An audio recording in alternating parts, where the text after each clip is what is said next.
3 months later, he unlocks an item that can loop endlessly, a treasure that turns every single lifetime he's lived into a simulated run, then sends him straight back to his anchor point, the exact moment he first crossed into this world. But at the very start, he has no idea this power even exists.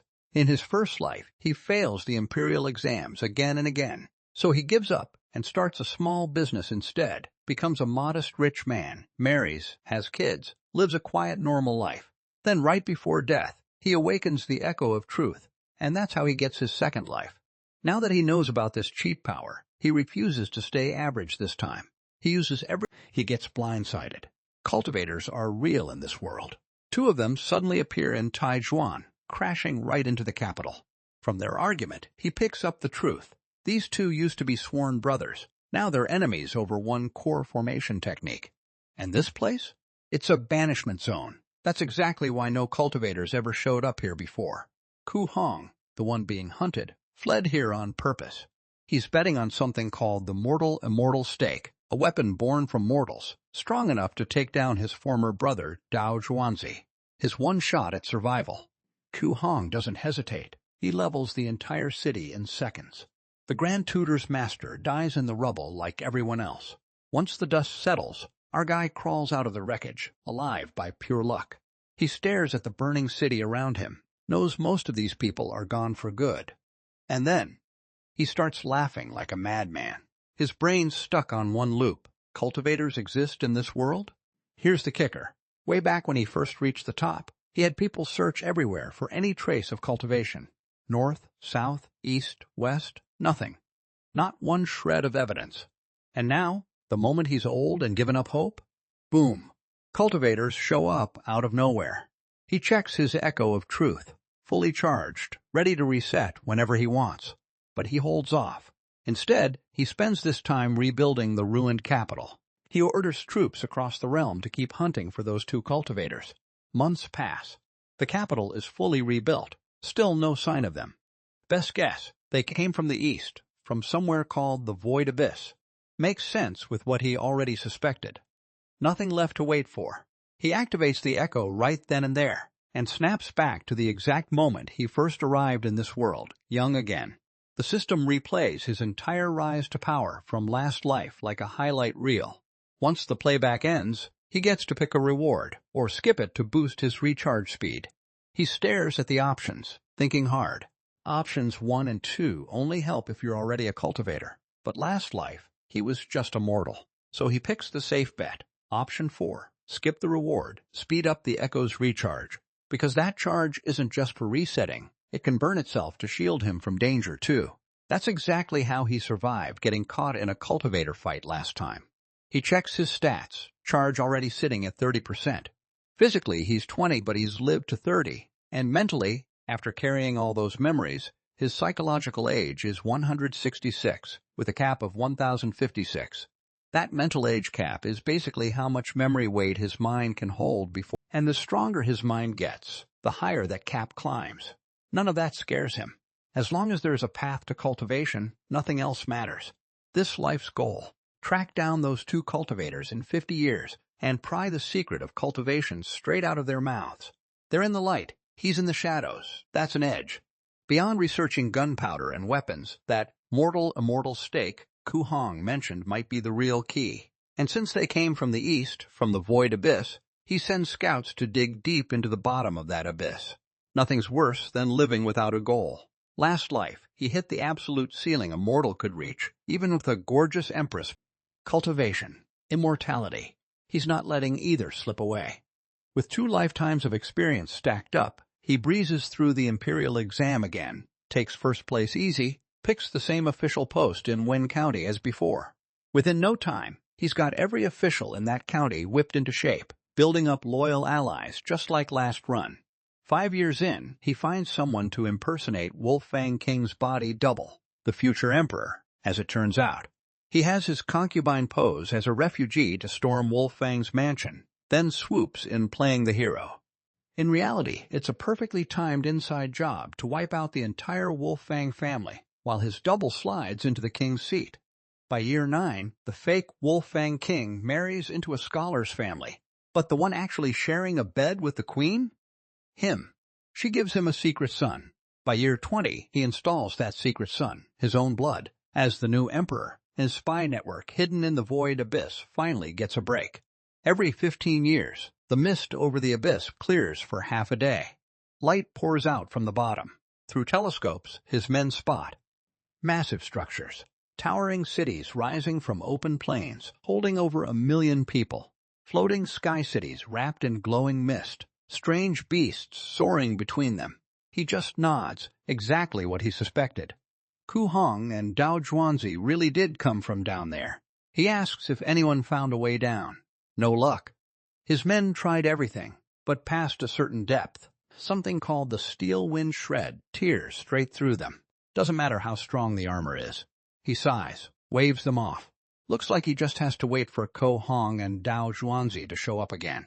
Year 50 rolls around. The two cultivators reappear above the capital, and this time, before they can even throw a punch, hidden cannons and firearms open fire on both of them. Naturally, mortal weapons do nothing to cultivators. Ku Hong catches a bullet mid-air, intrigued, snatches a gun to study it.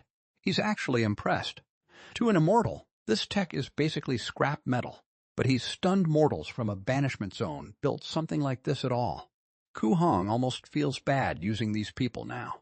But since they struck first, no mercy. He unleashes a fire dragon spell on the city and watches in shock as the buildings crumble, but not a single soldier dies. That's when Dao Zhuanzi catches on. It's a trap. Those bullets were soaked in mortal blood, the mortal-immortal stake. The moment it touches them, their magic weakens. They've been played. Both of them are sharp enough to know retreat is the only option now. Just as they're about to bail, a voice booms out. "Leave now!" And word of your core formation technique spreads across the entire cultivation world. Both their faces drop. Who could possibly know that secret? Only the two of them know about that technique. Then a wall of cannon fire rains down. Ku Hong takes the hit head-on. Dao Zhuanzi senses danger and screams for him to dodge. The shells burst open, spraying blood rain everywhere, mortal blood. Both of them get hit, all their power instantly drained. Soldiers close in, shouting that the Grand Tutor means no harm. That mortal-immortal blood is brutal. It wipes Ku Hong's cultivation completely. He hands his ring to Dao Zhuanzi, tells him to run, then dies, furious and helpless. A voice echoes through the sky announcing his death, some kind of cosmic broadcast system. Watching his best friend die, Dao Zhuanzi is consumed by rage. Behind the scenes, our guy sighs. This life's a bust. Dao Zhuanzi forces himself up, hiding behind mortals, fighting dirty with that cursed weapon. Every cultivator looks down on this. My brother died to scum like you. Not worth it. Now witness my foundation establishment treasure. He rises into the sky, summons his named flying sword, a massive blade, and sends it crashing down on the city. Watching it fall, our guy knows it's over. He triggers the echo right at the last second, snapping back to the start. He's gasping, shaken to his core. That's the power of a peak foundation establishment cultivator. Without the mortal-immortal stake, he could loop 100 lives and still never touch them. He's still too green.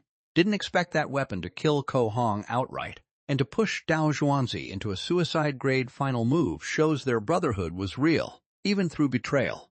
So why did one technique tear them apart? He remembers something Dao Zhuanzi said in life too. The golden core path belongs to me alone. Could it mean only one person can ever cultivate a given technique? That would explain everything, how even sworn brothers turn into mortal enemies. But none of that threatens him. He has infinite resets. Maybe this time he can win one of them over early. He checks his stats, mental age cap up to 1080. After that, it's the same climb to Grand Tutor again. Time skips to life 4, year 35. Last life, his men said the abyss mist clears every 15 years. This time, he goes to watch it himself. Massive white fog erupts from the abyss, lasting a full hour before clearing. He pulls out his telescope and looks down, and according to his old reports, everyone sees something different. While his scouts saw a thriving immortal civilization, what he sees is total devastation. Broken ruins everywhere, the words "Immortal Tao withers" carved into the landscape. His stomach drops. Did the cultivation world suffer some massive catastrophe? 50 times he changes tactics, orders every attack to target Ko Hong alone, while he hides, and Ko Hong is stunned, screaming, "How did Dao Zhuanzi know he'd flee here?" The moment he spots mortal immortal residue on the bullets, he doesn't even question it, just starts cursing Dao Zhuanzi as a traitor. Dao Zhuanzi looks just as confused. "Since when did I team up with mortals?" Before he can explain, the hidden voice cuts in again. "Dao Zhuanzi, are you really trying to flip the script?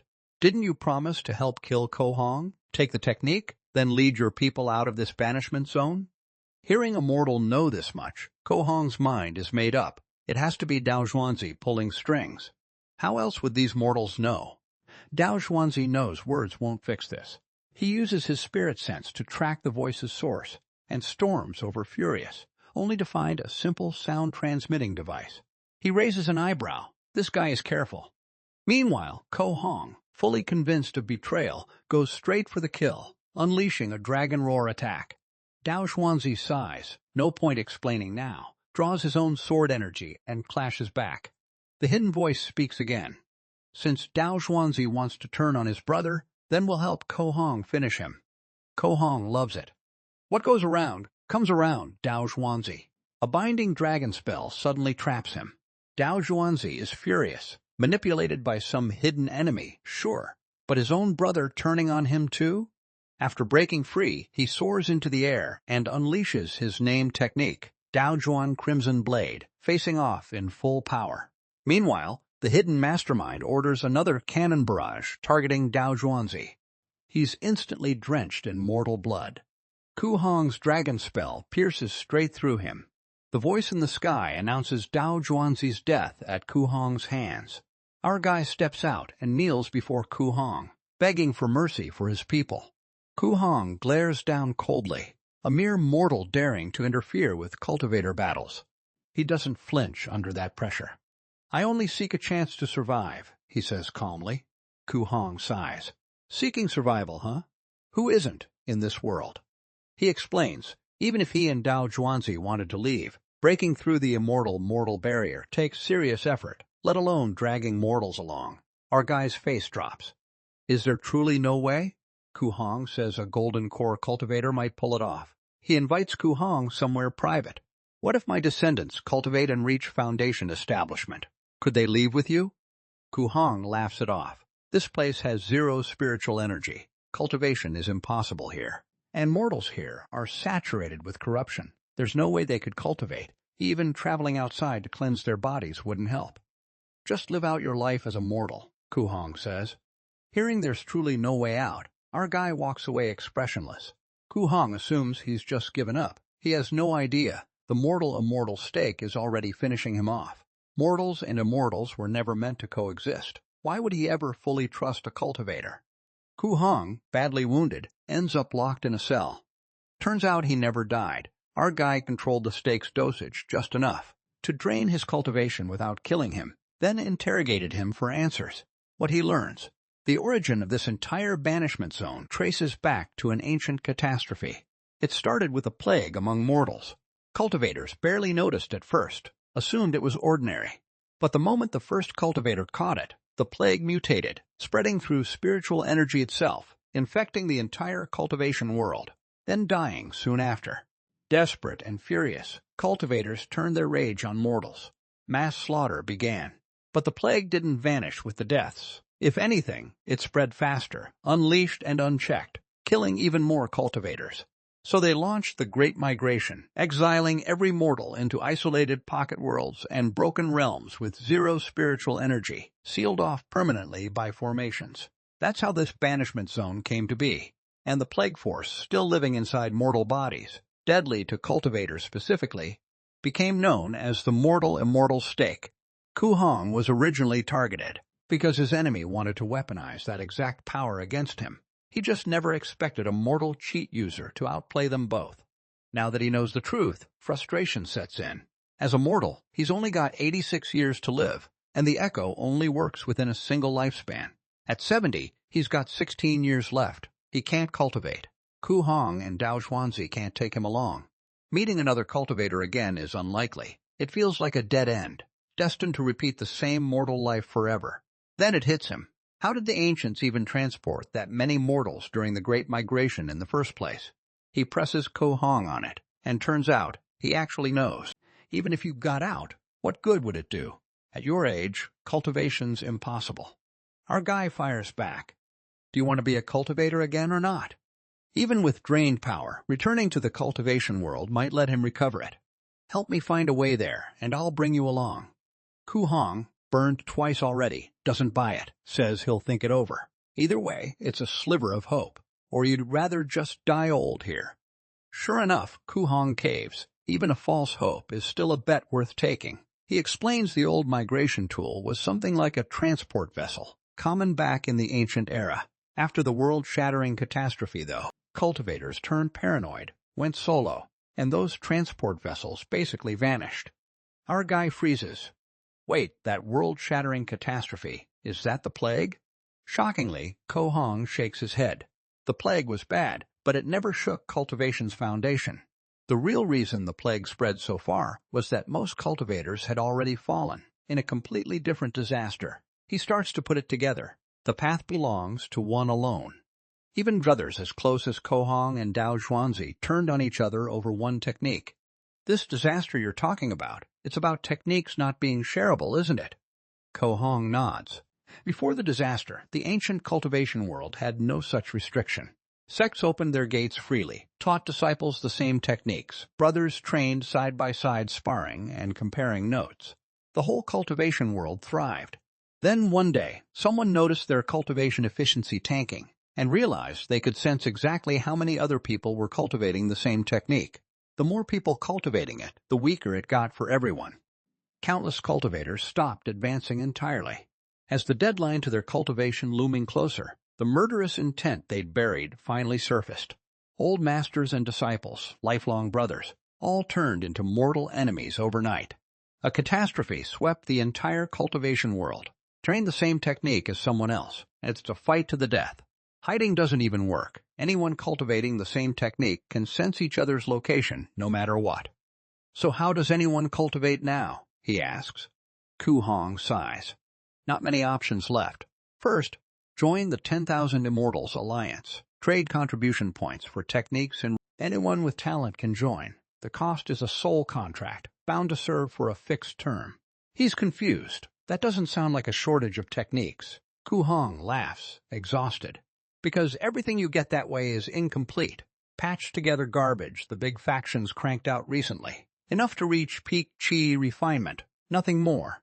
To break through to the next major realm, you need an entirely new technique. Every major breakthrough means switching techniques completely. He strokes his beard. Doesn't that waste all the effort from before? Ko Hong says no, because everyone also cultivates a fragment of the supreme primordial scripture, a secret method that lets you transfer your realm progress with zero loss. So switching to a new technique, you catch back up fast. Our guy's mind races. What a convenient secret method. Almost too convenient. Doesn't that sound like a conspiracy? How is the timing this perfect, forcing the entire cultivation world to keep swapping techniques? Ko Hong shrugs. Even if it is a conspiracy, what can you do? Real techniques are nearly impossible to find.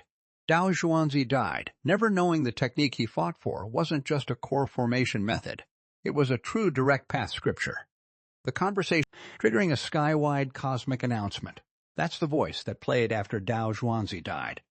Then a rumor surfaces. Over thousands of years, mortals from various banishment zones have apparently snuck back into the cultivation world. No solid proof, just hearsay. But our guy knows there's no smoke without fire. If there's a rumor, someone made it happen before. Find the way back, and not only will he take him along, he'll return everything, his belongings, Dao Zhuanzi's too. Even that direct path scripture. Ko Hong is floored. You're serious? Our guy nods. Ko Hong swears full cooperation. With his help, our guy combs through every historical record in the empire, hunting for clues about the Great Migration era. Even sends armies to dig up ancient tombs, sparking public outrage that he crushes without hesitation. But after 16 years, right at the edge of his mortal lifespan, nothing turns up. Before starting his next loop, he pulls out the storage ring he's kept all this time, confirming Ko Hong's account of the technique is real, sitting on a treasure mountain with no way to use it. Floating beside it is Dao Zhuangzi's named sword energy. Normally, an item like that should lose all power once its owner dies, but he notices something strange. This useless sword energy is actually being absorbed by his echo, charging it, staring at the prompt window for the Dao Zhuan blade. He discovers that bound treasures can charge the echo. He gets 1% toward a brand new node, and according to the echo's feedback, hitting 100% unlocks a second node, letting him pick any past timestamp as a new anchor point whenever he resets. That's huge for him. Treasures like that may be rare, but the cultivation world is vast, plenty of chances out there. He triggers the reset again and gets a new set of choices. This time, unlike before, he picks the option to keep one item. Sadly, not everything in his storage ring can carry over, so he chooses to keep the scripture. Checking his stats, he finds the technique, the 1000-mechanism Jade Ring Golden Jan scripture, actually got permanently bound to his ring. A nice surprise he didn't expect. He starts planning carefully this time. Last life, suddenly digging up massive ancient tombs caused chaos and political backlash. This time, he needs to shift public mindset first. Using classical texts, the Analects, Zhuangzi, the Tao Te Ching, he quietly builds an ancient revival school of thought. The moment these texts surface, it shakes the empire. Then, when the emperor falls gravely ill, he has the school gift, a miracle pill. Within days, the emperor's fully recovered.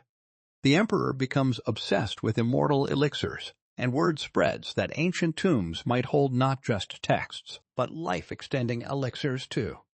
15 years pass. The emperor falls sick again, desperate for another miracle pill, sends armies to dig up tombs. This time, the emperor doesn't survive, but the public's obsession with tomb hunting has been fully ignited, and behind it all, it's him pulling the strings. The climb to Grand Tutor repeats as before. This time, ordering nationwide tomb excavation faces zero resistance. Tomb after tomb gets unearthed, slowly piecing together the lost history of this banishment zone. The earliest dynasty was called Qi. He puts out a massive bounty for anyone who finds a Qi dynasty tomb. By year 25, the tomb of Qi's first emperor, Yi Sheng, is found. The main passage stretches over 100 meters, lined with lifelike murals on both sides. The ceiling above is set with thousands of glowing pearls, arranged like a starfield. Mountain peaks rise from a sea of clouds, the very path forward made of clouds itself. He recognizes immortal craftsmanship instantly. They're in the right place. Reaching the highest peak, there's just one humble thatched hut, except up close. The thatch is solid gold thread. To be safe, he sends soldiers ahead to scout the tomb first. Opening the door, no danger appears. Turns out, this Qi dynasty emperor was actually an outer disciple of the Taiyan sect. He guesses this guy likely lacked talent, which is why he got exiled here too, yet still set up a memorial tablet honoring his old sect even in death. But according to Ku Hong, every sect should have been wiped out during that great catastrophe before the migration era. Something doesn't add up. Maybe this emperor acted on orders from a Taiyan cultivator. If this place really is connected to the Great Migration, maybe it holds the secret to the transport vessel they used. The main chamber turns up nothing, so he sends men to dig around the tomb's surrounding area, and sure enough, a side chamber holds records mentioning a transport vessel. But what they find next infuriates him. The chamber's already been looted, the trail showing it happened over 1,000 years ago. Furious, he flips a table. Hope crushed, again and again. With no other choice, he keeps the nationwide bounty going. Year 35 rolls around. Shocking news arrives. Someone found what looks like an immortal's tomb. He rushes there with the immortal stake, splashes stake-infused mortal blood on the tomb's protective formation, and it breaks open with ease. Excavation begins. Soon, good news comes in. Among the grave goods is something resembling a transport vessel. He rushes in eagerly, only to find this vessel is the size of a toy. From inscriptions on the wall, he finally pieces together what happened. The tomb's owner, Qian Hong, was a Foundation establishment cultivator who fled into this banishment zone over 3,000 years ago, hunted by enemies with no escape. But with no spiritual energy here, once his spirit stones ran out, his cultivation kept declining. Desperate to leave, he searched for the transport vessel too. He eventually found this very vessel, but to his despair, its power core had shattered, and he had no skill in formation repair, so he gave up on escaping entirely. He left one final wish, hoping any future cultivator who found his remains would carry his bones back to the cultivation world. Among his belongings was a precious treasure, a broken stone tablet, exactly the kind of treasure the Echo needs, but unfortunately, it's too damaged to absorb.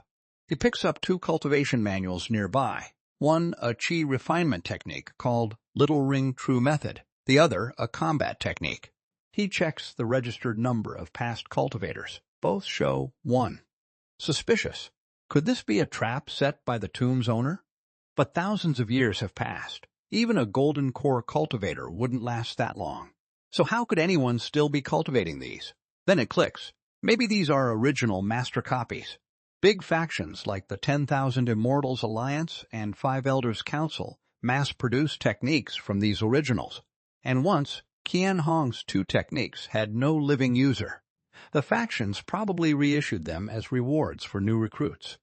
Who knows how many owners these 2 techniques have cycled through over the centuries? If that's true, these powers are seriously ruthless. The last item is the transport vessel itself, called the Taiyan vessel, exactly the tool the Taiyan sect used for mortal migration.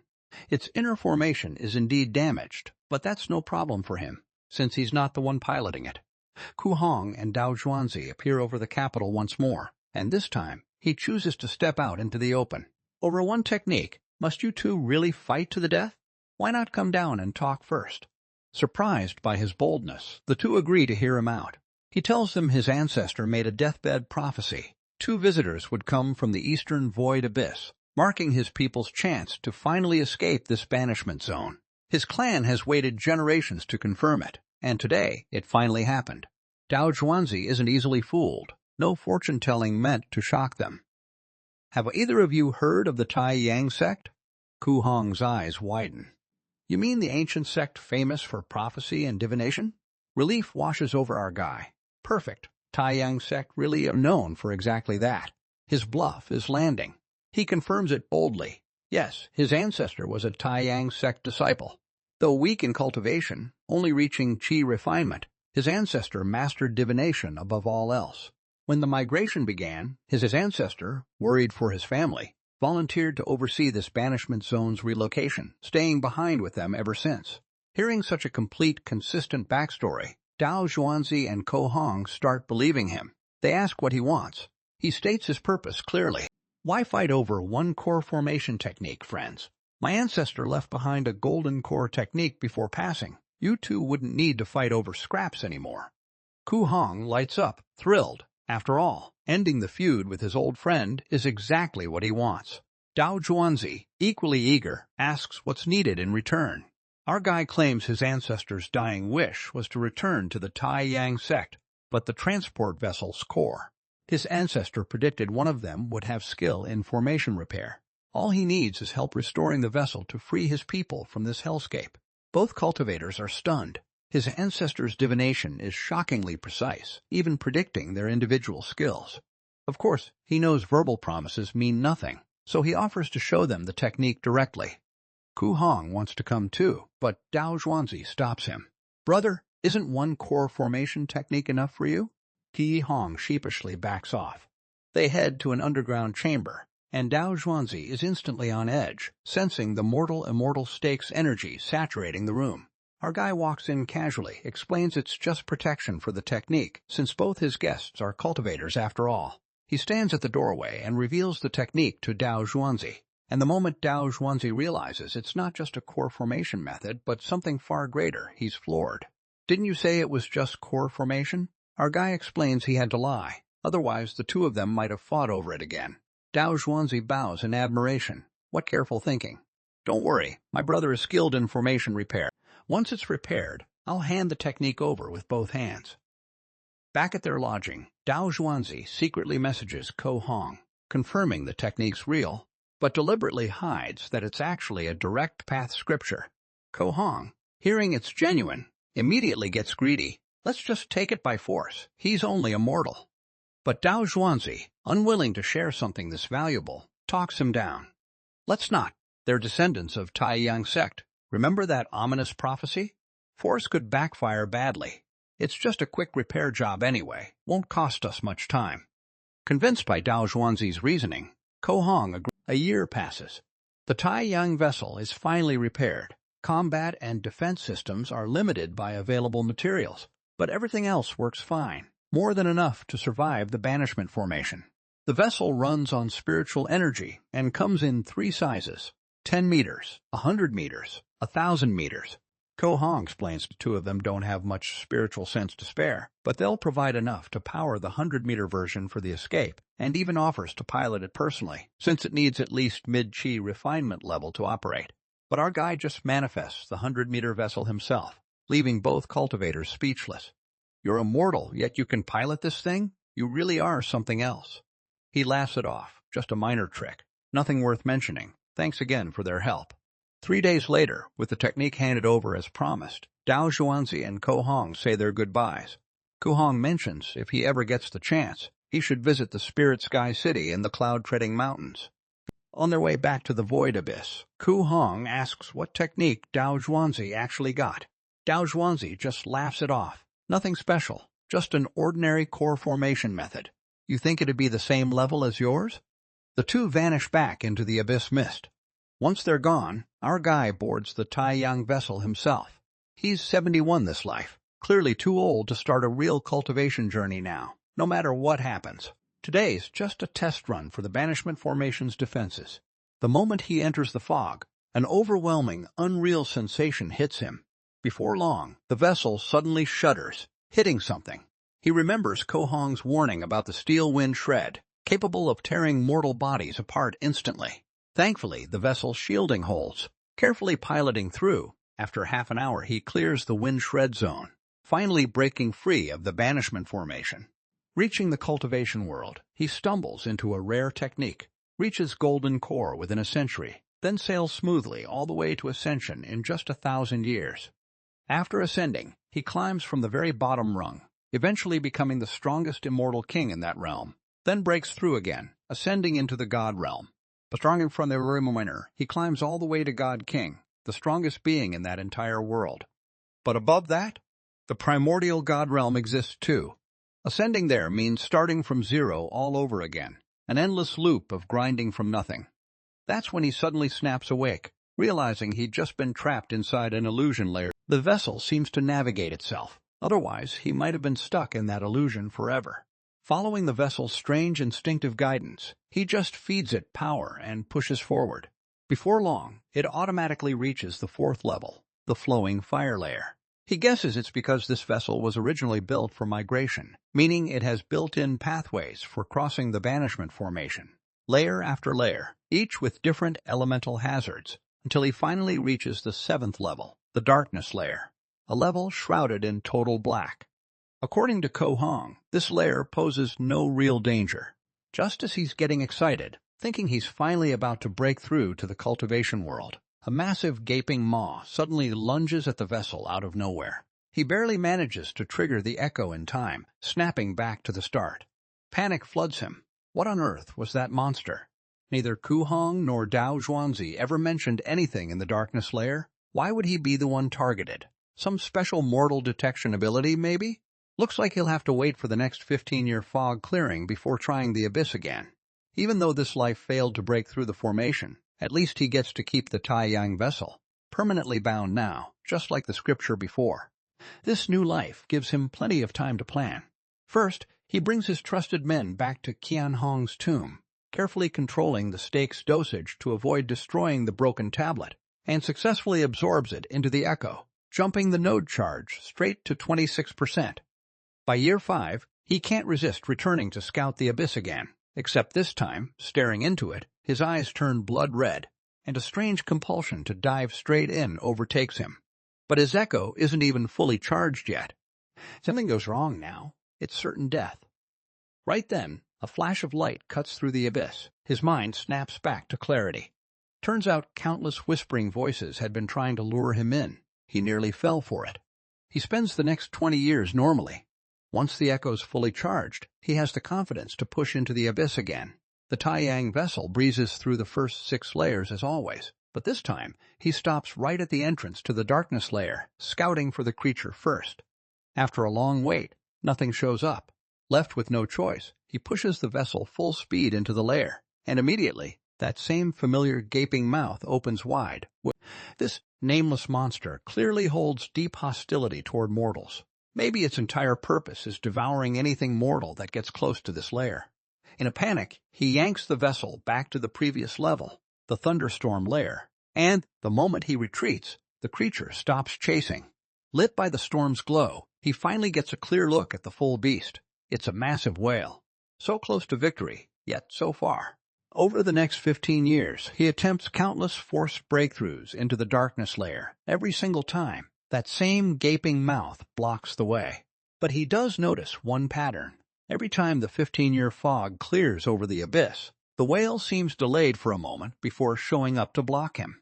Maybe, in that extra window of time, he can slip past to the bottom of the abyss. So on the 35th year's fog-clearing window, he goes all in, pushing for max speed straight through.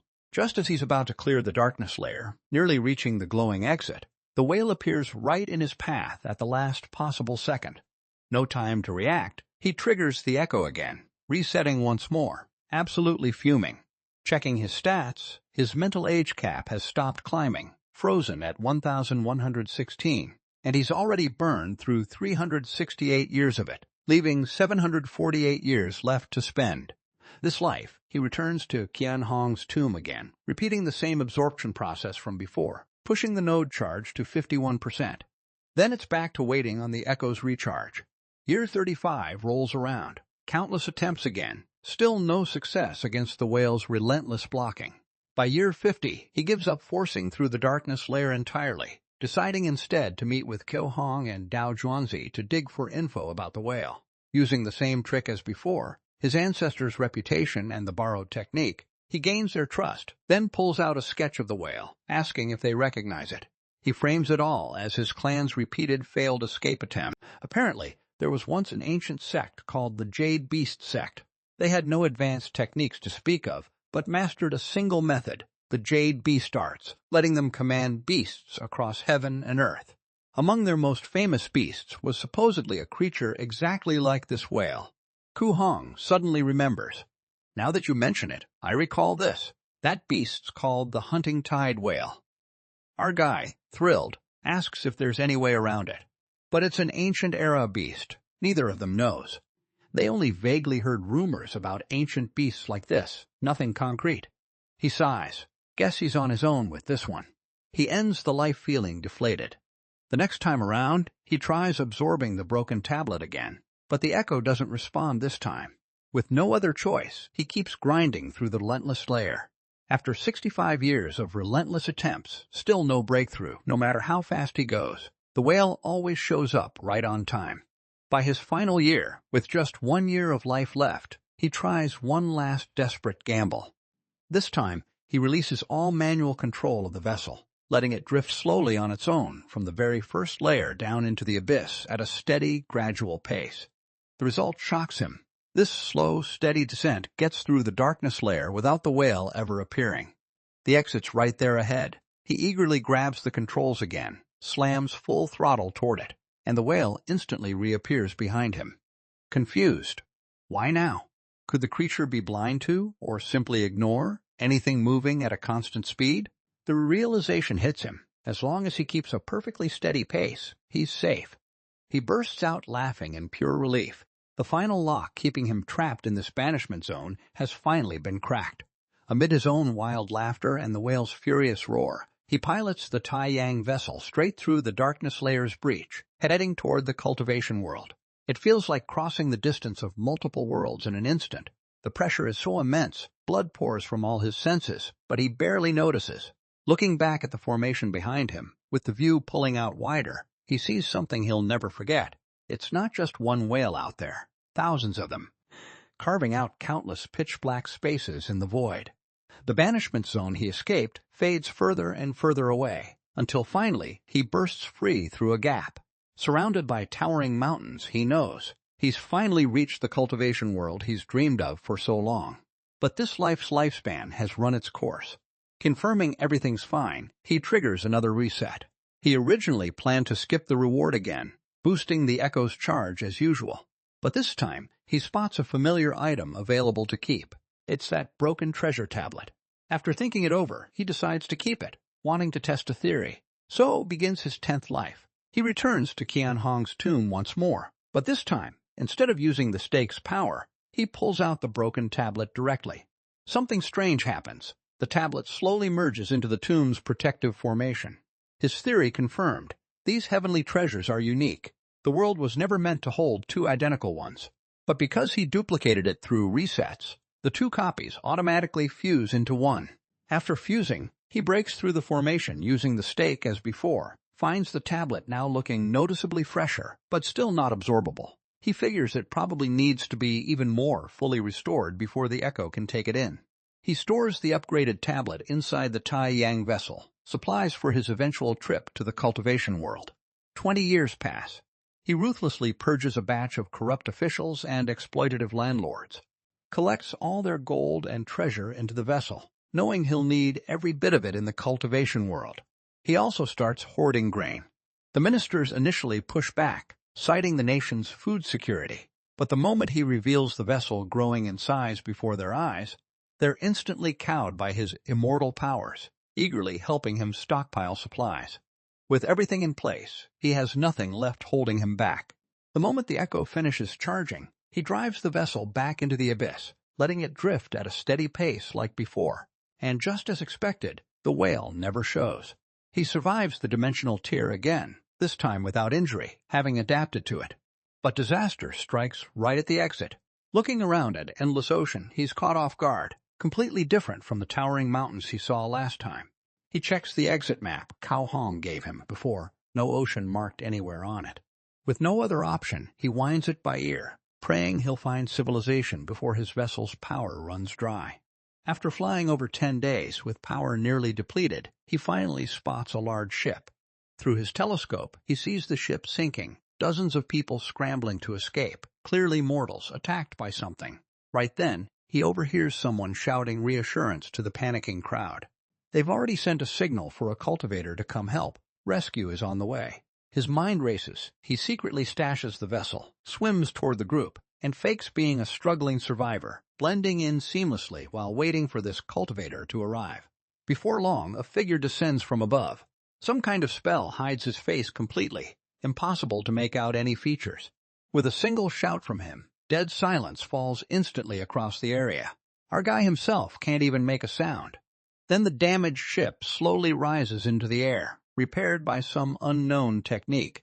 In mere moments, fully restored. With a casual wave, everyone in the water is hauled aboard the ship. "Who sent the signal?" he demands. The man who spoke earlier kneels respectfully. "It was me, sir, Su Changyu." The cultivator warns coldly. "You know the rules. I don't know you. I've never seen you. And once we land, none of this concerns me anymore." Su Changyu bows again, confirming he understands. The cultivator moves to the bow, uses some technique to send the ship rocketing toward a destination at incredible speed. By nightfall, they arrive somewhere clearly bustling, a lively island. But the ship doesn't dock at the main port. It circles around to a quiet, hidden cave on the island's far side. Once docked, several figures in black await them. These black-clad men act as if the cultivator was never even there, simply herding everyone off the ship into a spacious hall. One of them speaks up. "You'll rest here tonight. Food's available. Help yourselves. Tomorrow someone will help you get registered identities." After they leave, our guy listens in on the group's conversation. Turns out they're refugees smuggled out from a different banishment zone called Dali. Originally a much bigger group. They got attacked by sea monsters along the way, losing more than half their numbers. Unlike his own banishment zone, this Dali group seems to know the cultivation world isn't exactly secret. They've even developed an entire smuggling route. Right then, a heavyset man approaches him. "Hey, buddy, you got sharp eyes. What position did you hold back in Dali? Some rich merchant?" He doesn't answer, just glares at him with intensity. The man, intimidated by years of authority radiating off our guy, backs off, not daring to push further. The next day, a middle-aged man arrives. "I'll take you all to register for household papers shortly. After that, you're official residents of Liuli Island. Of course, what shouldn't be said, you all already know. Otherwise, I can't guarantee your safety." He tells them, if anyone asks, they're from Western Dayu Island, displaced by a recent storm that destroyed it. They change into prepared shabby clothes and follow the man and his guards into town. Before long, they reach the island settlement. Despite their group of several dozen sticking out clearly, the locals barely react, like this is completely normal here. After winding through residential streets several times, they reach a manor. Guided through a side door by a young attendant, they walk into a hall packed with hundreds of people already waiting. Soon enough, it's their group's turn. The middle-aged man, Sun Zhang, flatters a man called Steward Zhao with expensive gifts. After accepting them, Steward Zhao praises Sun Zhang's organization. These Kendall Pavilion folks really know how to handle things. This continues smoothly until it's our guy's turn. He gives his name, then drips blood onto a registration talisman. This becomes his official identity proof, required for all sorts of verification. Sun Zhang seems puzzled why Steward Zhao treats this particular Li Fan so warmly, going out of his way to be thorough. Once everyone's registration is complete, Sun Zhang turns to Su Changyu. Time to sign the contract. Su Changyu pulls out a paper, bites his finger, signs in blood, and the paper instantly dissolves. Su Changyu explains it's a 3-stage term contract. Once everyone's properly settled, he'll handle the final formal agreement. Sun Zhang shakes his head. Dealing with you Banishment Zone folks is such a hassle. If it weren't for that cultivator's request, Tianbao Pavilion wouldn't even bother. Sun Zhang lays out the benefits of being a Liuli Island resident. Proof via the registration talisman gets you a place to live, plus free grain rations every month for the first year. Su Changyu asks the question our guy's been waiting for. How does one start cultivating? Sun Zhang explains these exiled mortals are saturated with corruption far beyond normal. Cultivation requires purging it first. Su Changyu presses further. What's the fastest method? Sun Zhang says the first option is the island's purification pool. Just soak for a full day and night. Fully purges the corruption.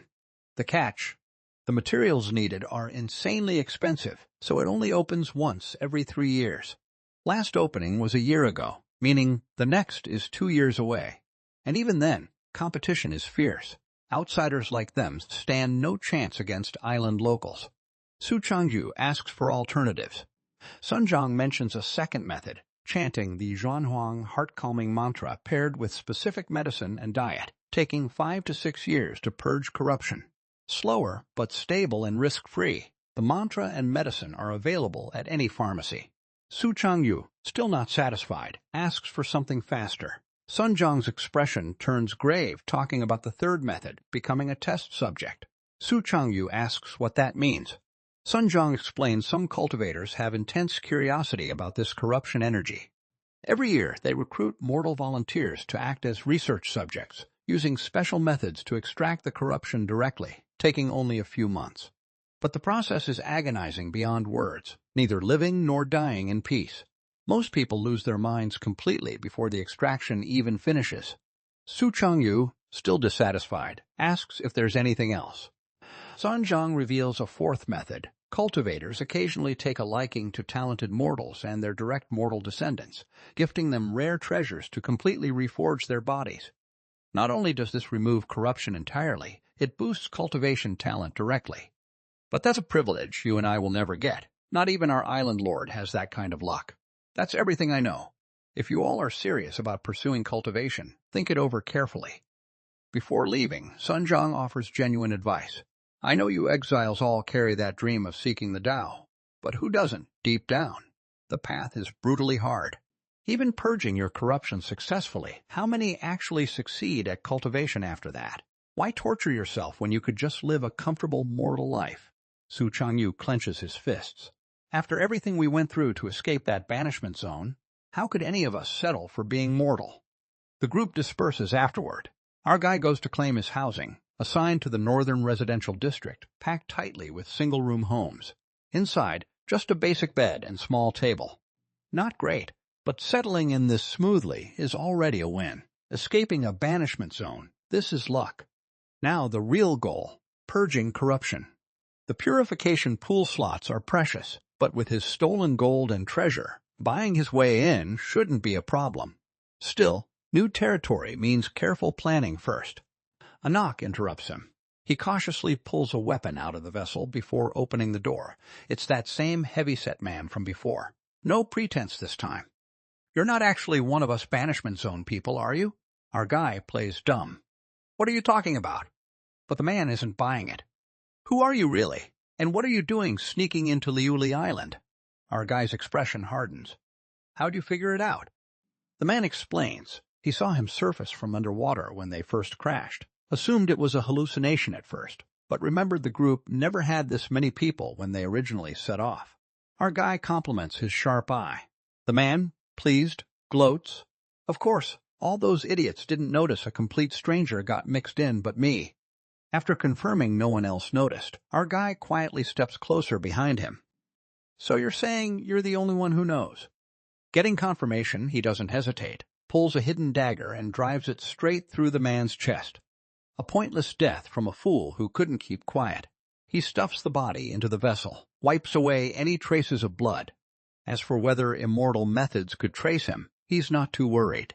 Both the cultivator who hid his face and Tianbao Pavilion clearly operate with extreme caution, terrified of exposure. The banishment zone refugees' very existence has to stay hidden. They're not about to launch an investigation over one missing nobody. Worst case, even if the trail leads here, without the body, he can simply deny. Only Su Changyu asks once about the missing fat man, but it goes nowhere. In the days that follow, our guy gathers intel on the island while figuring out how to launder his stolen treasure safely. Slowly, he builds a picture of the place. The surrounding waters are called Kongyun Sea, scattered with tens of thousands of islands.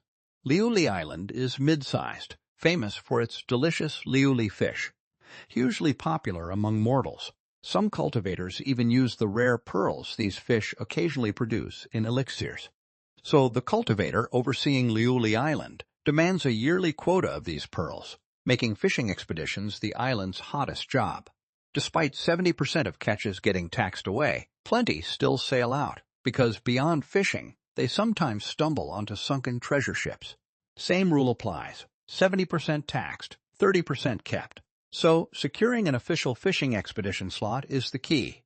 From what he gathers, the island lord has 3 trusted aides. Steward Zhao handles personnel. Steward Quan handles finances. Steward Zhu handles security. Most expedition slots go through Steward Quan, with the other 2 stewards constantly trying to muscle in, only managing 1 or 2 boats each.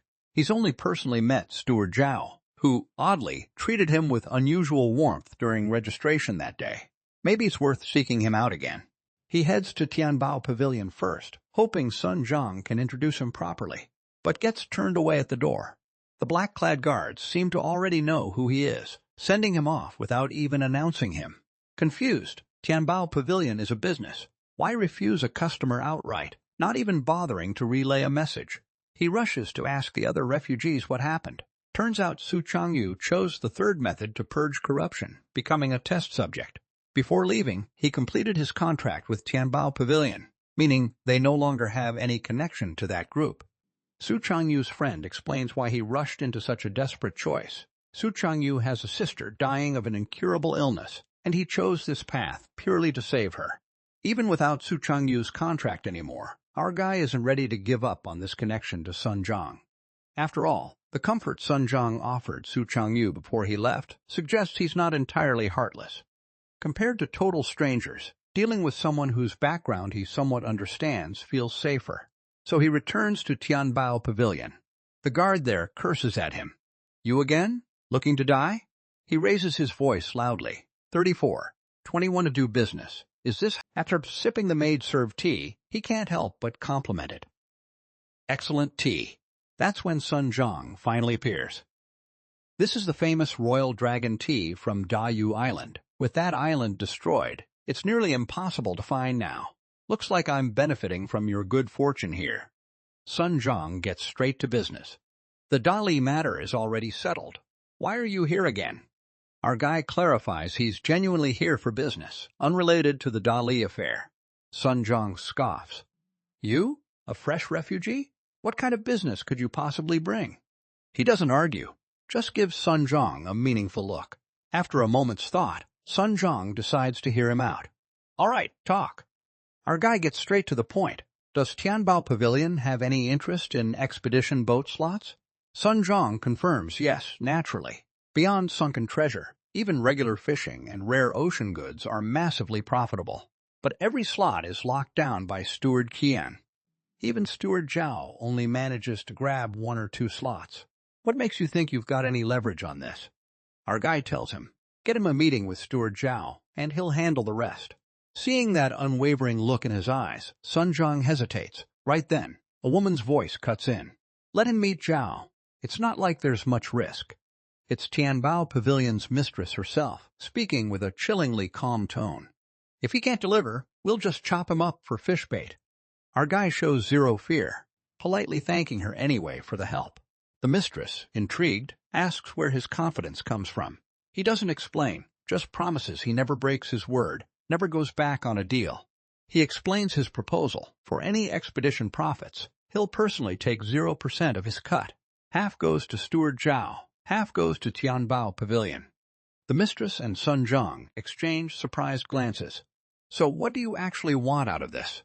He states his real goal, a slot in the once every 3 years purification pool opening. Hearing this, both the mistress and Sun Zhong pause. Then the mistress laughs. Old man, at your age, you still want to chase cultivation?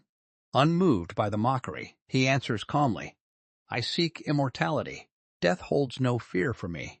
His words catch her off guard completely. Sensing the unshakable resolve behind them, she drops the playful tone, turning serious. I'll accept this deal. Aren't you risking a lot just to land that purification pool slot for him? The mistress smiles. Sure, the slot matters, but if this guy really lands us an expedition slot too, that's a long-term win for us. Besides, this man isn't ordinary. Just looking into his eyes gave me chills. Meanwhile, after leaving Tianbao Pavilion, he stops by the pharmacy to buy the heart-calming mantra ingredients. Since the pool opening's still 2 years away anyway, he figures he'll test the mantra's effects in the meantime. The next few days, he rests at home, waiting for Tianbao Pavilion's notice. But before that meeting happens, the news of someone's gruesome death spreads, the body reduced to a single grotesque mass of twisted flesh, still twitching unnaturally, horrifying anyone who looks at it. Unlike him, the other Dali refugees have no spare money, originally planning a sea burial. But he covers the funeral costs out of respect for Su Changyu's character, letting him be properly laid to rest. At the burial, Su Changyu's friend Xiao Heng is overwhelmed with grief. Having lived through so many lifetimes, our guy, despite seeing this gruesome death firsthand for the first time, doesn't feel much, just a quiet sense of sorrow at the cost people pay chasing the Tao. During his time with Su Changyu, is this really how brutal the path to immortality is? After this incident, combined with a full month of practicing the heart-calming mantra, the weight of the cultivation path is brutal, sinks in deeper. Normally, just half a month of chanting brings clear improvements, sharper mind, faster thinking. But a full month in, he's seen zero change. Looks like he's not exactly a natural talent. Still, he doesn't panic. He just treats it as a daily routine. Another half-month passes. Finally, Tianbao Pavilion sends word. Following the messenger, he arrives at a courtyard within Tianbao Pavilion to meet Steward Zhao. No small talk. Zhao gets straight to it. So you're the one looking for an expedition slot? Big ask for someone with no track record. He smiles, replying, expedition trips ultimately exist for profit. So what does Steward Zhao think compares better, regular fishing hauls or sunken treasure finds?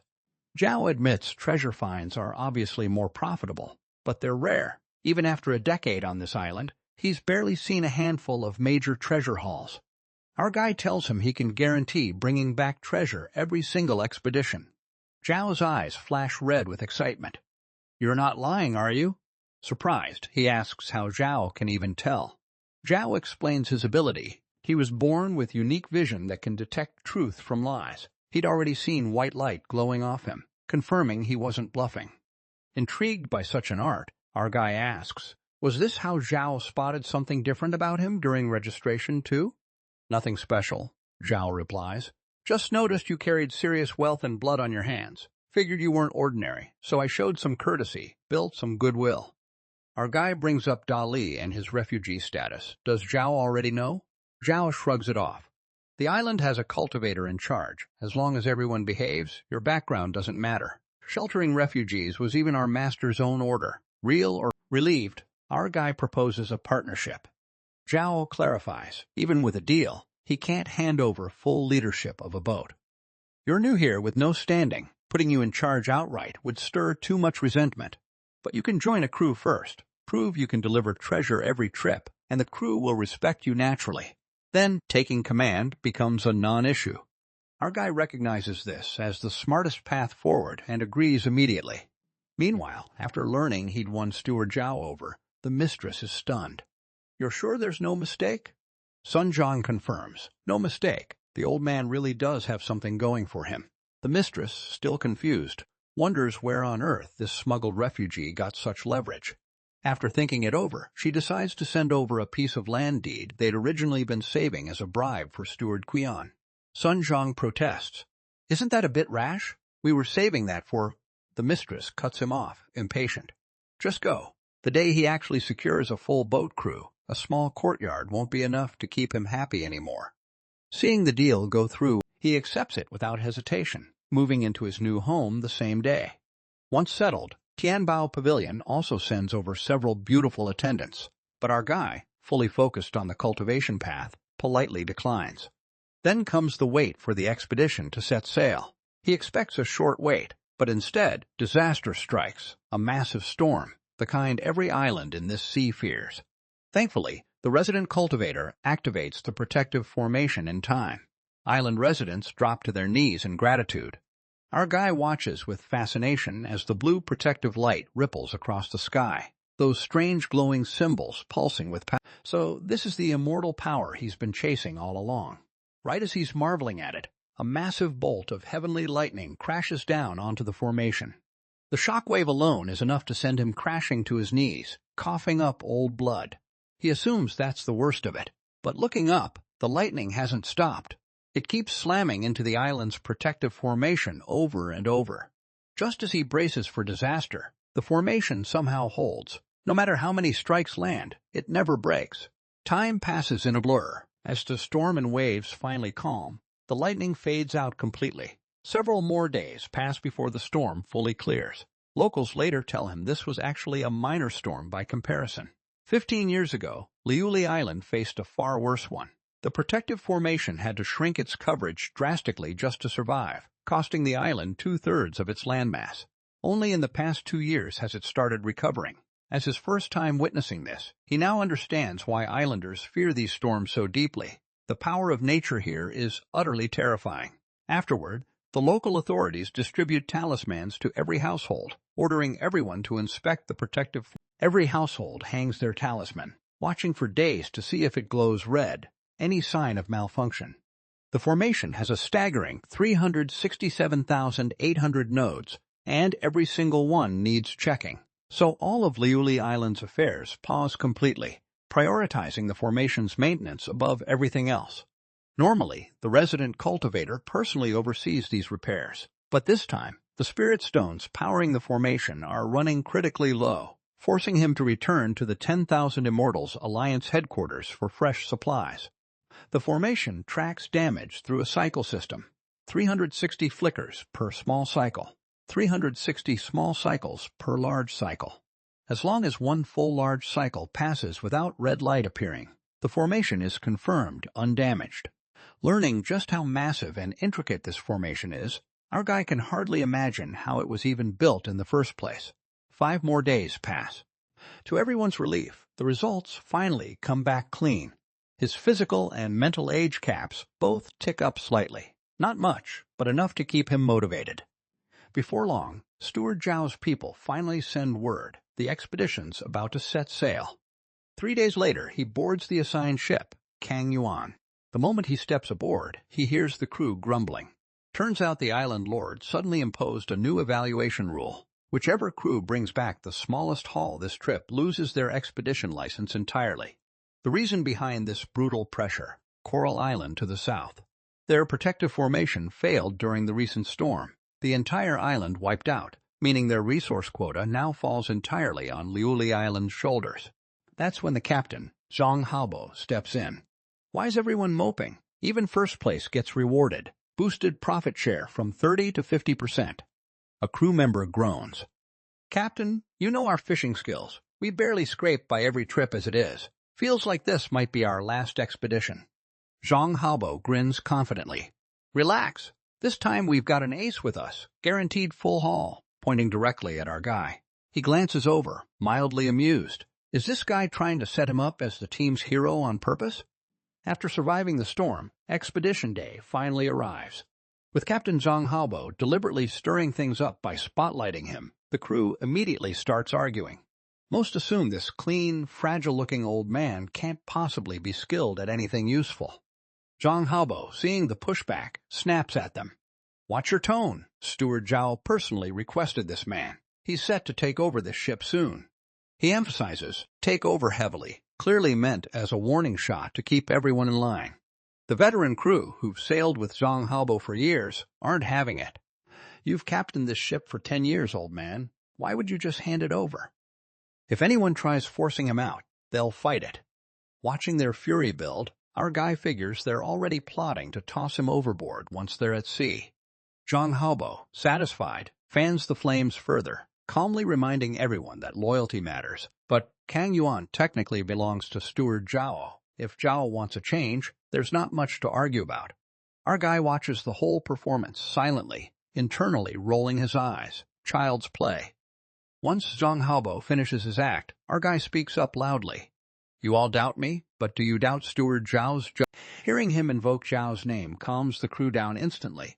They've all heard about his strange, never-wrong eyes. Maybe this old man really does have something. Just as the situation starts swinging back in his favor, Zhang Haobo refuses to let it go that easily. He points an accusing finger. Guaranteed treasure every time? That's a line you feed children. Clearly trying to steal my captain's seat through the back door. Since you're so confident, let's see it then. Talk's cheap. Without waiting for a response, he orders Kang Yuan to set sail immediately. The ship runs on a mechanism similar to the Tai Yang vessel, relying on a small formation array for propulsion instead of wind or manpower. Mounted on top is a required spirit-sensing compass every ship needs. Only the kind issued by the Liuli authorities can locate Liuli fish schools.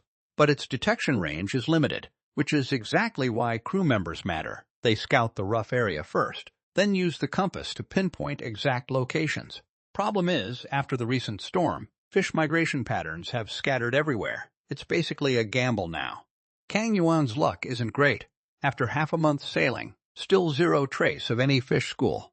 The crew, along with Zhang Haobo, start getting genuinely angry. With just 2 weeks left before the return deadline, missing out now would spell disaster. Our guy, who's been holed up in his cabin the whole trip, finally steps out. Zhang Haobo mocks him. Almost forgot you existed. If it weren't for the food we send your way every day, I'd assume you died in there. Not bothering with a comeback, he just requests a small boat, claiming he's already sensed the treasure's location. The announcement shocks everyone aboard. Zhang Haobo especially thinks he's joking. But knowing words won't prove anything, our guy insists he get the boat ready immediately. Seeing he doesn't seem to be bluffing, Zhang Haobo isn't willing to risk it, real or fake, and orders the crew to prep the small boat fast. Before departing alone, our guy tells them to hold off following until he confirms the location and signals. Watching him sail off solo, some crew worry he might just be making a break for it. Zhang Haobo isn't worried at all, out here in open ocean. Where would that little boat even run to? 2 hours later, they finally spot his signal flare. Zhang Haobo immediately orders the crew to dive and cast nets. Before long, crate after crate of gold and treasure gets hauled aboard. Zhang Haobo counts them in disbelief, 16 crates total. He's left speechless, genuinely shocked this guy actually delivered. That's when he remembers Steward Zhao's unusually sharp eyes, and suddenly groups our guy into that same rare category of people. Realizing his mistake, Zhang Haobo's filled with regret. He had a genuine asset standing right in front of him, and nearly let pride ruin it, mocking the very man who just saved his crew. After confirming our guy's real ability, 4456 continuing, Zhang Haobo doesn't dare act reckless anymore, offering at the top reward 50% profit share, too important to risk with an outside inspector handling the count. So they wait until Zhao's team arrives before finally docking. The regular inspection officer doesn't know about the haul yet, assumes Zhang Haobo came back empty-handed again, mocking him immediately. Guess this is the end of the line for you as captain, too. The crew bristles, nearly starting a fight on the spot. Zhang Haobo calms them down, refusing to waste energy arguing with low-level officials. Behind him, our guy watches the scene, thinking Zhang Haobo's earned his captain's seat fair and square after all. Before long, Steward Zhao arrives personally. With real backing standing behind him now, Zhang Haobo finally relaxes, confidently ordering the crates of treasure unloaded right there on the dock.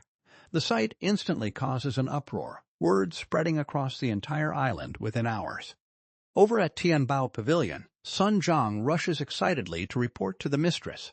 Kang Yuan really did bring back over a dozen crates of treasure. She barely registers it at first. Treasure's treasure. All of it flows through Tianbao Pavilion's channels eventually anyway, until she realizes it's specifically Li Fan's ship. Stunned, she double-checks. "You're sure it's that old man's boat?" Sun Zhang confirms. That's the one. No mistake. No wonder he managed to convince Steward Zhao so easily. He really did have the skill to back it up. Funny thing is, this ability sounds eerily similar to our own family's gift. The mistress immediately understands the significance of this. Could this Li Fan possess a spirit resonance constitution? After all, that exact ability, sensing rare treasures within a certain range, is something her own sister possesses, and her sister, Tianbao Pavilion's founding mistress. That's exactly why, if this old man genuinely carries the same trait, his value is immeasurable. Meanwhile, Steward Zhao privately praises our guy's genuine talent. Landing 16 crates on a first expedition is no small feat. Of course, only our guy himself knows the truth. There's no real treasure-sensing ability at all. It's all from treasure he stashed away in the vessel long ago. He knows this trick won't last forever. Eventually he'll run dry. So he humbly tells Zhao this haul was a stroke of luck. Future hauls likely won't be this generous. Zhao strokes his beard understandingly. Naturally, no one can repeat luck like that every time. Still, even this single... The conversation shifts to the purification pool slot. Zhao already knows he's after it, asks why. Our guy answers, even endless mortal wealth eventually turns to dust after death. Only the immortal path of true cultivation makes a life worth living. Zhao sighs. Such resolve at your age. Admirable. Truthfully, I had a similar chance myself, decades ago, helping a cultivator by coincidence. But I declined, citing my age, thought I was past my prime. Regret it to this day. No medicine cures regret, unfortunately. Honestly, out of tens of thousands on this island, hardly anyone shows your level of conviction. Our guy humbly deflects the praise, then asks if Zhao knows any way to help secure the pool slot. Zhao admits he can't directly. The resident cultivator personally controls the pool's opening and allocation. The year before opening, the cultivator announces required tribute materials, say 30,000 rare pearls, and whichever faction collects the most claims the most slots. Don't worry too much, though, Zhao adds, knowing he's partnered with Tianbao Pavilion. Across the entire Kongyun Sea region, few factions can out-collect them. Our guy immediately... Tianbao Pavilion really is the critical piece in all this. Back at the manor, Sun Zhang shows up, offering the deed to that earlier-mentioned courtyard, plus relaying the mistress's wish to meet him personally. Our guy accepts the meeting, but declines the courtyard deed. Following Sun Zhang to the meetup, he finds the mistress has already removed her veil, formally introducing herself. Yin Yuzhen chuckles. Brief and to the point, old man. He claims he's just an ordinary mortal, nothing worth elaborating on. Assuming he's still playing modest, she addresses the spirit resonance topic directly. Surely that's worth mentioning, isn't it? He asks, confused, what spirit resonance even is. She replies, then how exactly did you find that treasure in the middle of the open ocean? He can't exactly admit he's bluffing, so he gives a vague excuse about following his gut instinct. Yin Yuzhen pouts, slightly annoyed, privately thinking, sure you don't have it. This ability is identical. But as the conversation goes on, she realizes he genuinely doesn't know about spirit resonance, so she explains her sister's version of the gift to him. And learning about this fascinating constitution, he gets curious about her. Watching me ask about her sister like running a background check, Yin Yuzhen briefly wonders if I'm her long-lost father. But after studying my face more closely, the resemblance just isn't there. I clarify I was simply curious. She assumes it's because we share a similar constitution, fellow trait curiosity, and explains their backstory. The two sisters originally hailed from Yelan Island in the north. Their parents died young in a disaster, leaving them to survive on begging. At some point, her sister developed the uncanny ability to find valuables anywhere, anytime. And that's how they eventually built up Tianbao Pavilion from nothing. But Yin Yuzhen hasn't seen her sister in years. 3 years ago, a passing cultivator took a special interest in her sister and took her away. At first, letters reassuring her safety still arrived, but eventually, all communication stopped entirely. I tell her, being taken by a cultivator sounds like a good thing, a chance to actually cultivate. But Yin Yuzhen disagrees. If that were the case, sure, it'd be great. But her sister's earlier letters carried hidden warnings, suggesting her situation was dangerous. If it really works the way she described, that alone would attract cultivators' attention. But Yin Yuzhen shoots that down because her sister's sensing ability only detects items valuable to mortals, useless to cultivators. After all, plenty of cultivators had already noticed her unique trait before that one took interest, and none of them cared. So she has no idea why that particular cultivator took her away with such urgency. Despite assuming the worst for her sister's fate, the Tianbao Pavilion business still exists, meaning someone has to keep it running, and that fell to Yin Yuzhen, despite the pressure. But without her sister's gift backing the business, things have steadily declined. She even got burned badly, buying several fake treasures recently, losing a fortune. Now the pavilion's senior elders are openly dissatisfied, quietly conspiring with outsiders to oust her and split up the business. They don't know about her sister's situation, though, so they're still cautious because of that cultivator's lingering presence. Yin Yuzhen used the excuse of expanding business to relocate to Liuli Island, specifically to lay low. Her plan: build up strength quietly here for a few years, then go settle scores with those elders. But then I show up, someone she believes shares the same rare constitution. Naturally, she wants to win me over to help rebuild Tianbao Pavilion's fortunes. I tell her, mortal matters like business don't interest me. I'm only chasing cultivation. And as for what you already promised me, Yin Yuzhen smiles confidently. Tianbao Pavilion always honors deals, you know that. But entering the purification pool is one thing. Actually purging corruption is another matter entirely. Every year, only half the entrants succeed, and the older you are, the lower your odds. So are you sure about this, old man? Everyone only gets one shot at that pool, ever. I tell her even 50-50 odds are worth trying. But from how you're talking, sounds like there's a way to boost those odds. Yin Yuzhen nods. There is. My sister's final letter mentioned an item called the dust-cleansing pill. 53:10, continuing the established narration style, no timestamp gap flowing directly. According to the letter, taking that pill before entering the pool would massively raise the success rate, enough that even someone my age would have a real shot, especially combined with the purification pool itself. After confirming there's no deception involved, I agree to her terms. Before the purification pool opens, I need to periodically help Tianbao Pavilion gather rare treasures, the payoff being the dust-cleansing pill once the pool finally opens. As a show of good faith, Yin Yuzhen gifts me yet another courtyard, Tingyu Pavilion. With both sides now bound by agreement, I happily accept this time. Over the following year, I complete 3 official expeditions for Liuli's authorities, each one returning consistent treasure hauls, on top of earning my own ship crew. For Tianbao Pavilion's private fleet, I help them rake in nearly 5 years' worth of profit, and Tianbao Pavilion's entire staff now treats me with genuine reverence. Of course, I haven't neglected the heart-calming mantra either, the upside being it noticeably speeds up the Echo's recharge rate. Previously, charge only crept up naturally over 20 years, eventually capping at 200%. Normally that's about 6 to 7% per year, but now, with the mantra, it's jumped to 15% per year, basically doubling the pace. Even my lifespan and mental age cap keep climbing steadily. This mantra might honestly be a top-tier cultivation method in disguise. Time skips forward, just 1 year left until the purification pool opens. That's when the resident cultivator finally announces the required tribute materials. 53:58, continuing. The list reveals what's needed for the purification pool opening. Most of the materials Tianbao Pavilion can supply easily, except one called Starborn Drift Sand, which even they've never heard of. Looks like this rare material is the real bottleneck.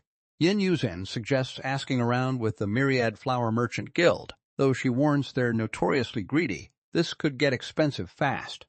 I tell her, No matter the cost, I need that purification pool slot, non-negotiable. According to Sun Zhang's explanation, this myriad flower merchant guild isn't local to Kongyun Sea. They're from some distant mainland, reportedly backed by cultivators themselves, which is the only reason they can casually cross endless oceans to do business way out here on this remote island chain. In 3 months, a myriad flower guild representative is scheduled to pass through Kongyun Sea. That's our window to make contact. But I know I can't rely solely on the guild. Liuli Island has also taken in plenty of refugees from other islands lately. Worth asking around there too, just in case anyone's heard of this material. As word spreads about the required purification pool materials, every faction on the island, back when the cultivator first descended on their homeland, promising passage to the cultivation world for anyone who could gather the required tribute, this starborn drift sand was actually on that original list too. I push him to elaborate. Xiao Heng explains awkwardly that when the announcement first went public, several items got quietly removed from the visible list, reserved instead as private allocations for major noble families to collect. And starborn drift sand happened to be assigned specifically to his family's territory, Zhenan Prince's estate. Since he clearly knows where this material originates, I skip the pleasantries and ask what he needs in return. Xiao Heng says he genuinely can't handle living rough on Liuli Island anymore, so all he wants is help getting out of the slums. I agree without hesitation. As long as he hands over real intel, whatever he asks, I'll deliver. Satisfied, Xiao Heng reveals what starborn drift sand actually is. Turns out it's not rare at all by mortal naming conventions. It's literally what mortals call sky iron. That explains why nobody's heard the name before. It's just labeled differently here. But surely there's more to it than just finding the raw material. Xiao Heng confirms it still needs to be processed properly. First, find sky iron in good, undamaged condition. Xiao Heng, slightly embarrassed, admits he just wants a decent courtyard, a relaxed job, and if possible, maybe a few servants too. I laugh out loud. That's it? The son of Zhenan Prince, settling for so little? I do have some pull within Tianbao Pavilion, you know. Ask for more. But Xiao Heng shakes his head. I know my own limits. Good food, decent housing. That's enough for me. Too much wealth just paints a target on my back. Respecting his restraint, I don't push further. Before he leaves, I ask one last thing. After everything he went through to reach the cultivation world, has he considered actually trying to cultivate himself? Xiao Heng laughs it off casually. Not everyone's obsessed with immortality. That heart-calming mantra puts me straight to sleep. Pass. Afterward, I track down Yin Yuzhen. Tell her starborn drift sand is actually refined sky iron, though we'll need testing to confirm it for real once we have samples. Right on schedule, the Myriad Flower Guild representative arrives back in Kongyun Sea. Might as well probe him for confirmation while quietly buying up sky iron in the meantime. Spread misleading rumors to muddy the waters. Throw off anyone else trying to figure out the connection. A smart move to cover our tracks. Yin Yuzhen, hearing all this, looks at me with new respect. You really aren't simple, old man. Come to think of it, I never asked what you actually did before. I keep my real identity hidden. Just tell her I used to teach reading. She doesn't buy it for a second, scoffing in disbelief. Before parting, I remind her, handle everything as planned, and also, take care of Xiao Heng's request too.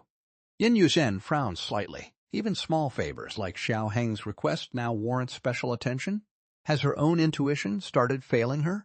See, Yin Yuzhen actually carries a hidden ability of her own, a sixth sense for detecting fortune or disaster ahead of time. Ever since meeting me, every single instruction I've given her has registered as great fortune on her radar, something she'd literally never experienced before meeting me. That alone is exactly why she's been willing to keep working with me so closely. Under Yin Yuzhen's careful execution, fake rumors spread island-wide. Claims that starborn drift sand is just some byproduct from Liuli fish, for instance. Most factions dismiss it as nonsense, but plenty figure just in case, and start buying anyway, triggering a buying frenzy that wipes out market supply and sends prices skyrocketing into chaos. Meanwhile, the true architect behind all this, me, sits quietly in Tingyu Pavilion, calmly practicing the heart-calming mantra. 3 months later, Yin Yuzhen finally makes contact with the Myriad Flower Guild representative. That day, I join her on a small boat, sailing dozens of miles north from Liuli Island. Having seen Immortal technology firsthand before, none of this phases me anymore. Before long, a myriad flower representative named Wu descends from the vessel, greeting Yen Yuzen warmly. "Mistress Yen, long time no see. What's it been, 3 years?" Yen Yuzen introduces me as Tianbao Pavilion's newly recruited elder. Wu greets me politely too. "Pleasure to meet you," then turns back to her. "Mistress, let's head in and look at the goods quickly. Might be a while before we cross paths again." Yen Yuzen, alarmed, asks why the urgency. Is something wrong? Wu admits he's not entirely sure himself. Apparently headquarters issued orders for all Kongyun Sea operations to halt and recall immediately. "If we hadn't already agreed to this meeting, mistress, I'd already be heading back myself, so let's not waste time." Yin Yuzhen, worried about Tianbao Pavilion's future, knows their entire foothold here depends on myriad flower guilds' backing. If the guild's pulling out of Kongyun Sea entirely, business is about to get a lot harder. And as for her own fortune-sensing ability, why isn't it flashing any warning at all about this? Seeing Yin Yuzhen still lost in thought, Wu has to nudge her along. Snapping back, she agrees to inspect the goods now, figuring there's no time left to worry about anything else. Inside the vessel's cabin, I walk Wu through our offerings for this trade. Various nightglow pearls, jade coins, coral, all kinds of treasures. Finally, I lead him to 3 chunks of sky iron. These are the starborn drift sand. I want her sharp eyes to confirm whether they're authentic. Wu, hearing starborn drift sand, lights up excitedly, scooping up the chunks like they're treasure itself. Watching him lift those massive iron chunks effortlessly, I'm genuinely caught off guard. Sky iron is heavy, dozens of pounds per chunk at minimum. Moments later, Wu sets them down, grinning. "Mistress Yin, your luck is incredible, actually managing to source real starborn drift sand." Yin Yuzhen and I exchange a knowing glance. The plan worked. Xiao Heng's intel checks out. Sky iron really is starborn drift sand. Thoroughly impressed with this trade haul, since there's no telling when they'll meet again, Wu invites both of us aboard the vessel as guests. Stepping inside, we're greeted by piles upon piles of treasure. Wu insists we make ourselves at home. Everything here was collected across Kongyun Sea recently. Since it's all mortal-grade treasure, I show little interest. But Yin Yuzhen's eyes light up scanning through the pile, hoping to spot something valuable using her own sixth sense. Right as I'm acting completely indifferent, the moment I pick up one item, I'm stunned. It's an actual heavenly treasure, the vast sea pearl, perfect for charging the echo. I never expected pure luck to hand me something this good. To avoid suspicion, I force a calm expression and casually set the pearl back down, continuing to browse other items with the same indifferent act. I make sure not to look at the vast sea pearl again for the rest of the visit. Before we leave, Yin Yuzhen asks curiously why I haven't picked anything for myself, knowing once Wu's vessel departs, this opportunity's gone for good. Wu chimes in too, laughing.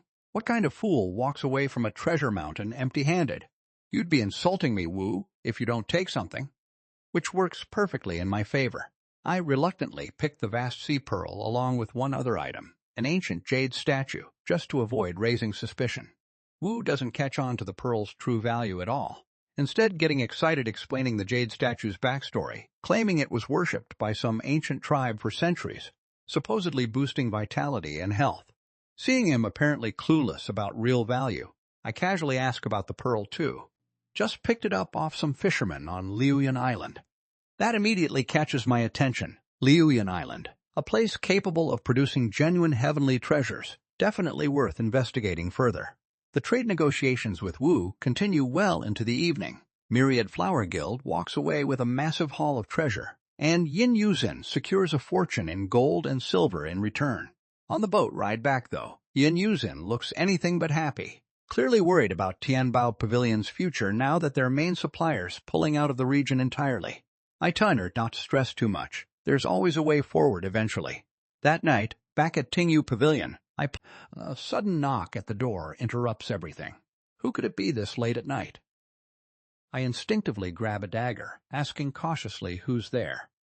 1 hour 0 minutes, 11 seconds, continuing. While examining my unexpected windfall, the vast sea pearl, an urgent knocking suddenly breaks the silence. Turns out it's Xiao Heng, and from his voice alone, something's clearly wrong. I open the door and ask what's going on. Xiao Heng, panicked, blurts out the bad news. Word's gotten out about their smuggling operation. The entire island now knows they're not native refugees at all, but smuggled in through Tianbao Pavilion's network. Apparently, the resident cultivator is furious, demanding their entire group be executed. After hearing the full picture, I tell Xiao Heng there's no need to panic. If the cultivator genuinely wanted them dead already, he wouldn't have bothered sending warning. This smells like a setup, and I doubt we're the actual target here. The real objective is clearly Tianbao Pavilion itself. I rush over to Tianbao Pavilion immediately. Yen Yuzhen has already heard the news too, sighing heavily. Discussion of how to handle the resource allocation among the elders unfolds. As for who keeps what, that's something they'll work out themselves. The bottom line stays firm. Tianbao Pavilion must keep at least one purification pool slot. No compromise. That demand isn't unreasonable. So after brief negotiations, every faction reluctantly agrees to settle, and Tianbao Pavilion emerges from this crisis intact. That very same day, all the rumors about the smuggling operation mysteriously vanish without a trace. Time skips forward. The purification pool opening day finally arrives. True to her word, Yin Yuzhen hands over the dust-cleansing pill the moment I take it. Together with the rest of the chosen entrants, we're transported via formation array to a remote mountain location. 13 of us total, myself, the only one not a teenager, which feels oddly out of place. Once the formation activates, we're dropped deep in towering peaks, no visible top in sight. We climb stone steps for 2 solid hours without rest. These teenagers barely break a sweat, clearly built different. Meanwhile, I, old as I am, struggle just to keep pace. Thankfully, we all make it to the summit safely. Barely enough room for all 13 of us. Right as we're wondering what comes next, a figure appears behind us out of nowhere. How's the view, everyone? It's He Zhenghao, the cultivator overseeing Liuli Island. We greet him respectfully without hesitation, someone even praising the scenery as breathtaking, fitting for such a sacred, immortal site. He Zhenghao explains, when he first arrived on Liuli Island, this very peak was barely the smallest among these mountains.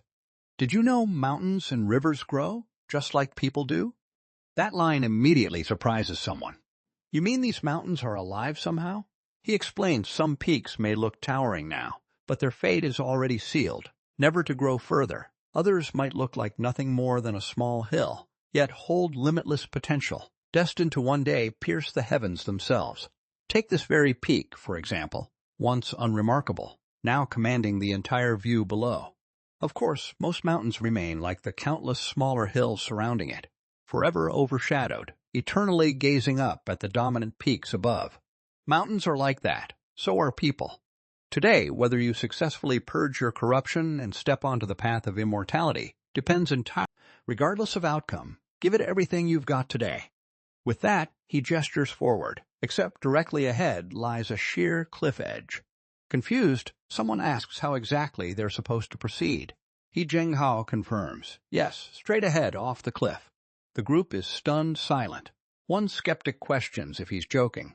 He sighs, then with a flick of his left hand, instantly severs that doubter's head clean off. Cold sweat breaks out instantly across the group.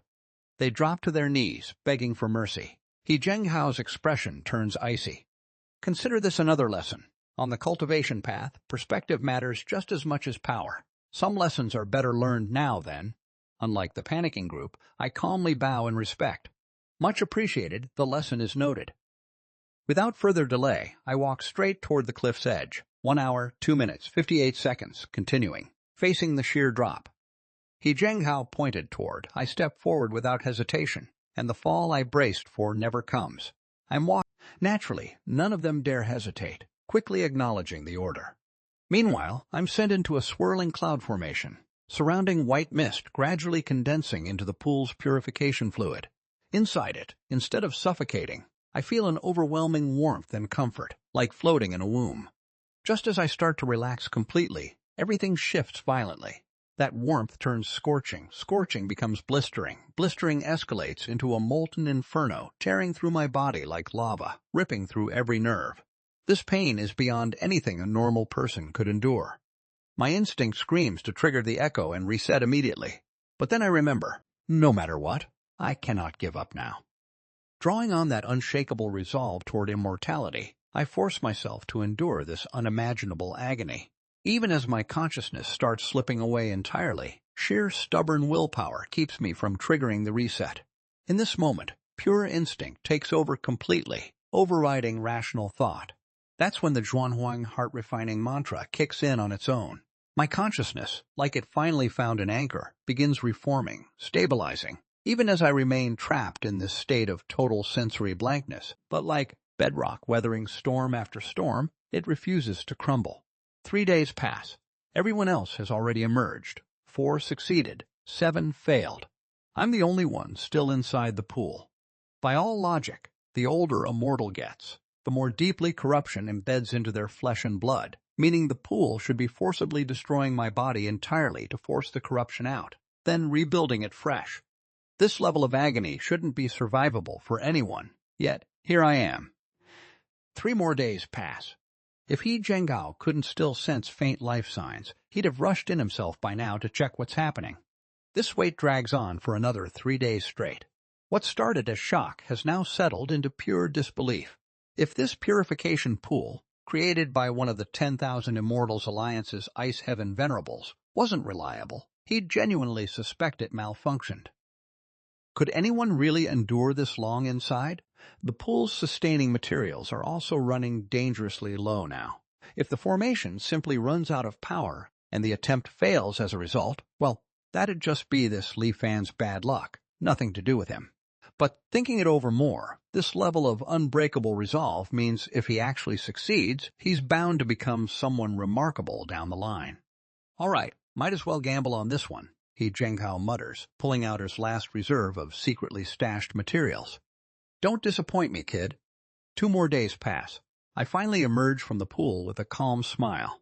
He Zhenghao greets me warmly. From this point forward, the path to immortality is officially open for you. Confused by his unusually warm tone, I ask why he's treating me with such hospitality. He Zhenghao explains, almost exasperated. You have no idea, do you? You spent a full 11 days in there. If I hadn't personally fed extra materials into that formation, you would have failed long before now. Genuinely stunned, I quickly check my updated stats. Lifespan now boosted to 120 years. Mental age cap jumped all the way to 2053. That's nearly a full doubling. What surprises me even more, the Zhuanhuang heart-calming mantra has somehow transformed into the Zhuanhuang heart-refining mantra. But now's not the time to dig into that. I close my stat panel, thank He Zhenghao sincerely, and promise to repay this debt one day, exactly the response he was hoping for. He explains the next step. After purging corruption, the next goal is sensing heavenly energy. The moment you successfully draw in even a single strand of spiritual energy, you've officially entered Qi refinement. The breathing method he hands me is a refined technique passed down from countless predecessors. Take it home, study it, spend too much time around regular people, and you'll start reaccumulating corruption naturally. This talisman shields you from that, but only for 5 years. Once you reach Qi refinement, come find me on the island, and I'll personally guide you to the 10,000 Immortals, Alliance's Kongyun Sea outpost, Wanxian Island. After laying out a few more important pointers, He Zhenghao sends me off. Turns out the mountain itself is due for a change. His cultivation method, the mountain-seeded technique, works by spiritually merging with a chosen peak over years, syncing his own aura with the mountain's growth. As the mountain rises, his cultivation rises with it, proportionally, which means if I, the person he just personally helped, ever break through to Qi refinement myself, he'll subconsciously receive some benefit too, the scale of his investment determining his eventual reward. That's exactly why He Zhenghao never hesitates to invest in promising juniors when he spots real potential. Back home, without telling anyone, I quietly return to Tingyu Pavilion and immediately begin practicing the Zhuanhuang heart-refining mantra. The difference is immediately obvious. The heart-calming version used to take half an hour of practice before I'd even start feeling calm. This new heart-refining version takes effect instantly, within seconds. My mind sinks into perfect stillness, my spirit sharpening with every passing moment. Once I stop, I start wondering, why did the calming mantra transform into this refining version specifically through me? If techniques can't truly be shared between cultivators, Does that mean this refining mantra now counts as a real technique in its own right?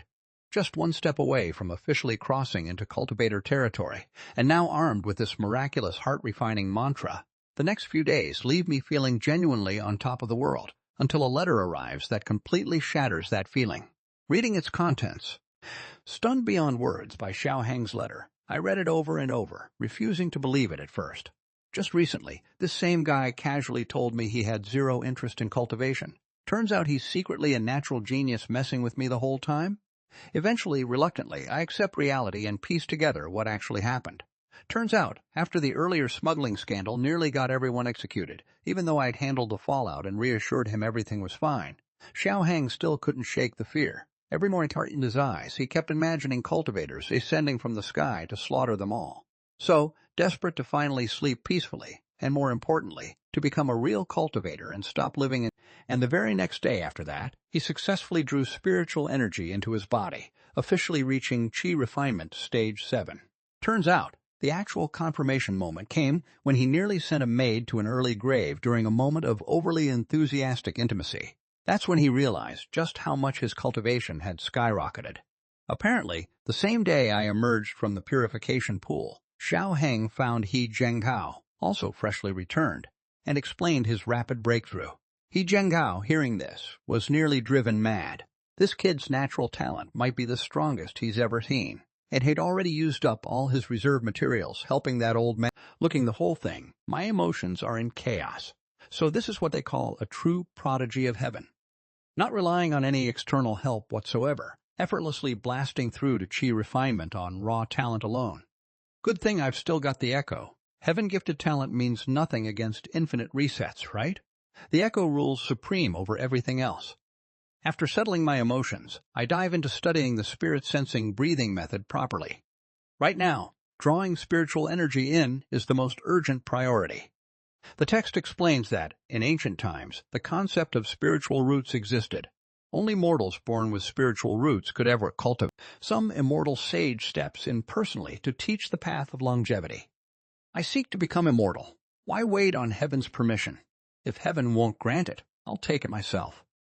Reading this opening passage, I'm genuinely struck. This world's cultivation philosophy is nothing like what I expected.